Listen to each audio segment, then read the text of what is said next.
is Mike. I'm a targeted individual from Germany. I'm 57 years old, and I will show you today how to stop electronic torture. Electronic torture done by secret services around the world, by Homeland Security, the NSA, FBI, CIA, MI5, MI6, and, like I said, other secret services and police squads all around the world. Electronic torture is done with scalar wave equipment used by your perpetrators, and like every equipment, there is a weak point, and I will show you this weak point today. I will give you a short example here with this torch that will turn off this camera now. So all you see is a white ball instead of my picture, and exactly this we're going to do with the scalar wave equipment that is used for electronic torture. So let's go over to the computer and I'll show you what you have to buy for very little money to get rid of electronic torture.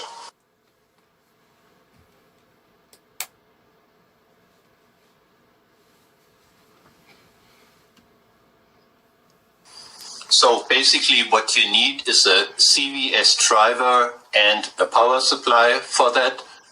Let's start with a CVS driver.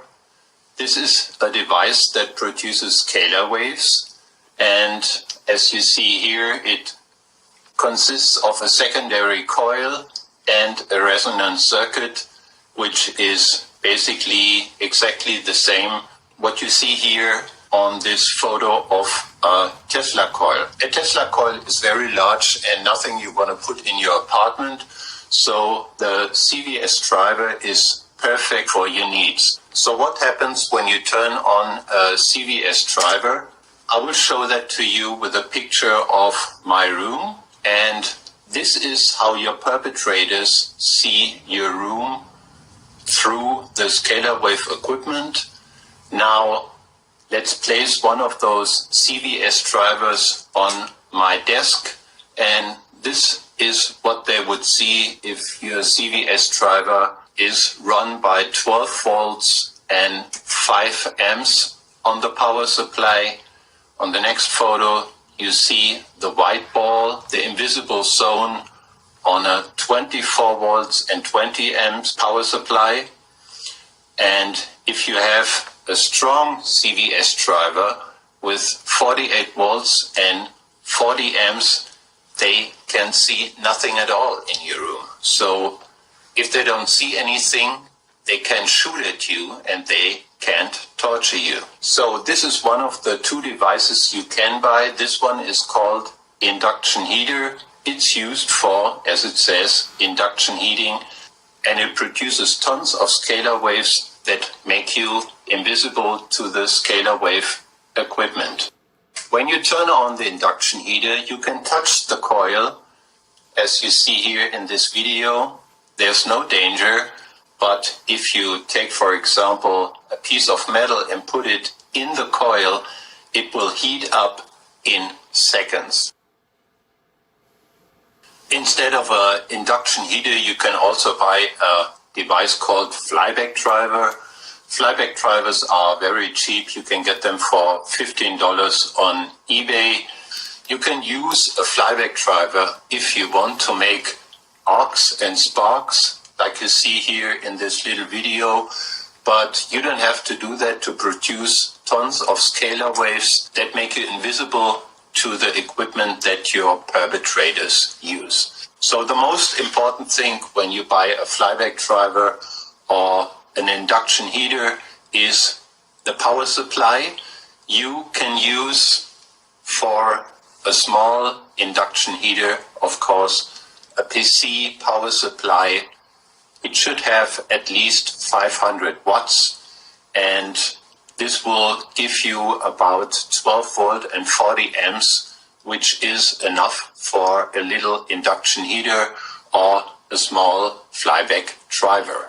If you want to spend more money, you should get a good power supply. Good power supplies are a little expensive, as you might know.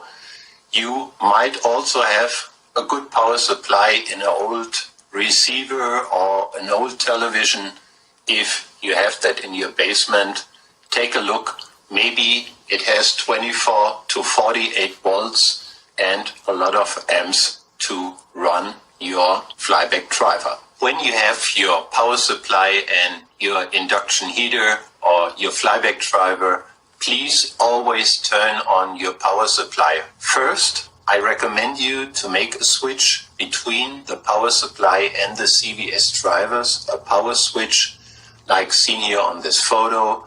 Connect minus from the power supply to minus from the CVS driver and make a switch between the plus pole as seen here on this photo. You can finish your setup simply by placing the power supply and your flyback driver in a shoebox so you can take it with you to another room or to your working place. You can also place a small induction heater in your car so you can drive without any problems. Please be so kind and recommend this video to other targeted individuals, and you can also download this video and publish it on your own YouTube channel if you like, and you can also translate this video into other languages to make it available for targeted individuals in other countries. So, hopefully this video was helpful for you. Thanks a lot for watching this video. And good morning, everybody. Some of you may be wondering what happened to Nappy Headed Roots. There was a situation that he had to deal with his other channel. It is still up there, but he is currently unable to use it. I will leave a link in the description to his new channel. As you guys can see, he's up to around 29 subscribers, and the channel's name is Call Me Nappy Targeted Individual.